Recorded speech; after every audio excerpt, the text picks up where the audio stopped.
La parole est à Madame Claudine Schmid pour 5 minutes.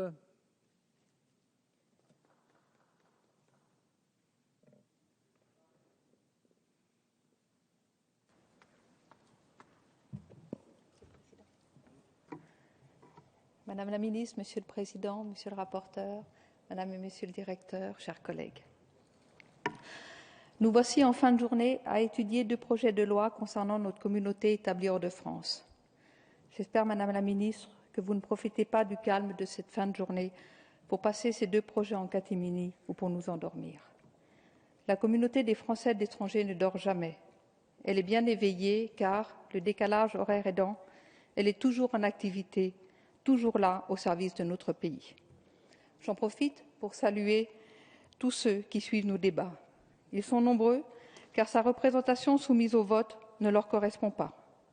Ils approuvent une réforme de l'Assemblée des Français de l'étranger, mais pas une suppression. Oui, une suppression. C'est à cela que conduisent ces 2 projets de loi. Je ne reprendrai pas les arguments avancés pour les 2 textes lors de la motion de renvoi en commission. Ils sont valables aussi pour cette discussion générale. Pour la loi demandant la prorogation du mandat des membres de la zone B, Europe, Asie, Océanie, j'ajouterai que cette loi ne respecte pas le droit des électeurs à élire leurs conseillers selon une périodicité raisonnable.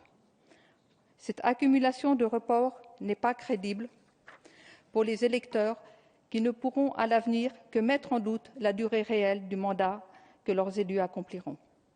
Cela est conforté par le fait qu'en votant cette loi, nous anticipons l'amputation de 2 ans du mandat des élus de la zone A, Afrique-Amérique. Un tel procédé n'est ni correct ni respectable.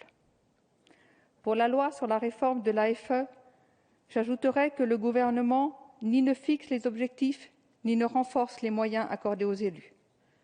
Nous ne savons rien non plus des missions qui seront celles des conseillers consulaires et des membres de l'AFE. J'anticipe déjà le vote des amendements sur le nom. Quelle proximité auront les membres de l'AFE avec nos compatriotes alors qu'ils ne seront pas élus par eux?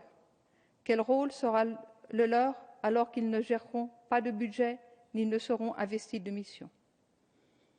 Prévoyez-vous, Madame la ministre, doter à l'AFE son unique fonction, qui est d'être le collège électoral des sénateurs des Français établis hors de France?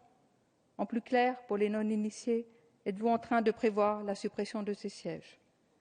Si tel n'est pas le cas, la réforme telle que soumise est incompréhensible. Tellement incompréhensible que la France prend le risque de se couper des Français de l'étranger. Et mes collègues l'ont également exprimé précédemment. En effet, si cette réforme est votée en l'état, vous allez perdre en chemin la communauté française de l'étranger qui ne comprendra plus pour qui elle vote et, par conséquent, ne votera plus. Je regrette que vous n'ayez pas marché sur les traces de vos prédécesseurs qui avaient fait aboutir des réformes successives de 1946 portant création des sièges de nos sénateurs, de 1948 portant création du Conseil supérieur des Français de l'étranger, de 1982 modifiant le mode d'élection des membres de ce Conseil en le mettant au suffrage universel direct, puis en 2004 créant l'AFE. Réforme aboutie grâce à une large concertation. Je comprends néanmoins l'urgence que vous avez à faire voter ce texte, car une autre difficulté fait jour maintenant. Les électeurs qui devaient se prononcer mi-juin n'ont pas été convoqués par le pouvoir exécutif, alors qu'il a l'obligation d'appliquer le cadre juridique en vigueur. Là est une responsabilité qui vous revient, Madame la ministre. Daniel Pennac écrivait dans Au bonheur des ogres, « Les batailles se perdent dans la précipitation ».